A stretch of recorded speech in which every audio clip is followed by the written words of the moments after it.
İyi günler efendim. Oh, here we are. And if you're here, it's because you're probably interested in the cuisine of Turkey and or the neighbors of Turkey. And unless you've been living under a rock for the past few years, you probably have stumbled upon one of the zillions of food videos from our region on social media, and you probably wondered, what is this guy doing?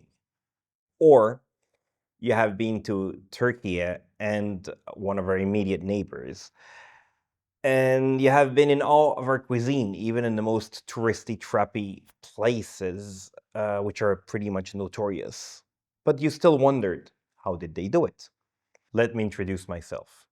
My name is Emir Ali Anch, and I'm the founder and owner of the Soy Türkiye company, and I manufacture high-end copper and silver cookware.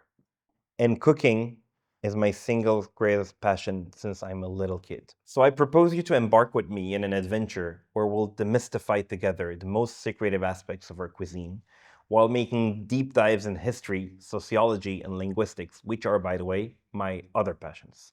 Make no mistake, a lot of the skills I'm about to show you in our series are skills I hold on to from my long experience cooking our national dishes in the most geek, unbending, and inflexible way possible. Just the way professionals who have been versed since generations in Turkey do. But on the other hand, since our cuisine is literally a bottomless pit, I will also journey with you in this adventure to acquire the required skills and tools for the most specific dishes.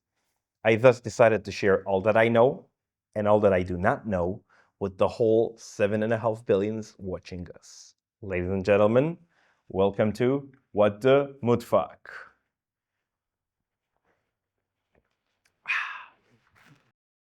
Now, Turkish cuisine is sacred. Sacred is a euphemism. We are the only ones that actually scolded Gordon Ramsay. And our cuisine is the cultural pillar that many of us hold the most dearly in our social interactions.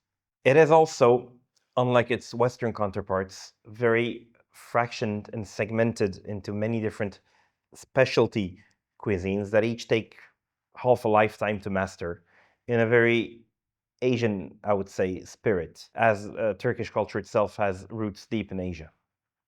And if you were to ask me its biggest downsides, I would tell you that it operates in a very closed loop of master to apprentice system that is really difficult to replicate outside of a professional setting.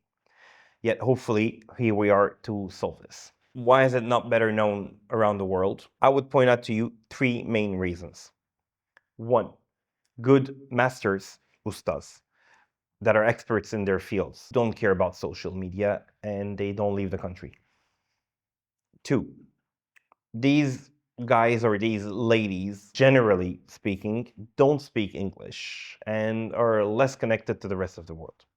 Three, our cuisine and culture are unfortunately bastardized and quote unquote desecrated by A, reckless foreigners, and B, a careless diaspora, as well as now the emergence of social media, those clickbait stunts that really do not give it the justice it deserves in any possible way.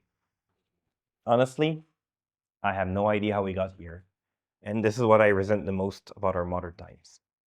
We should also add that the utter lack of English language sources does not really help either.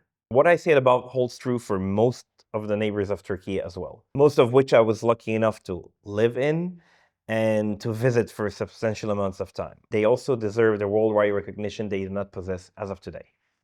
This said, our focal points in this documentary series will be: 1. The former Ottoman Empire, as in modern Turkey, the Balkans, the Levant, and of course Northern Africa. 2. The ex-Iranian Empire, including the Caucasus and ending in Afghanistan. And 3. Central Asia or Turkestan, intersecting with the former in Afghanistan, along the legendary Silk Road, a very key region in our series. Now, a small disclaimer. I am not doing this for money. I mean, I'm a craft person, I own a small factory, and I am, thanks God, already doing okay. I'm just a passionate guy who is very appalled at where our cuisines have ended up nowadays. I decided to put my own two hands into this. Now my end goal is to compile over the years an archive large enough to be able to do two things. First, to have everything in an encyclopedical source, whether printed or online, that would serve as ultimate reference for the whole world. And second, eventually build a trade school to teach the sacred knowledge to all the generations coming after us. So, dear 7.5 billions, are you ready for a never-ending journey full of unknowns? Well, if you are, Yarasın. And that's a wrap.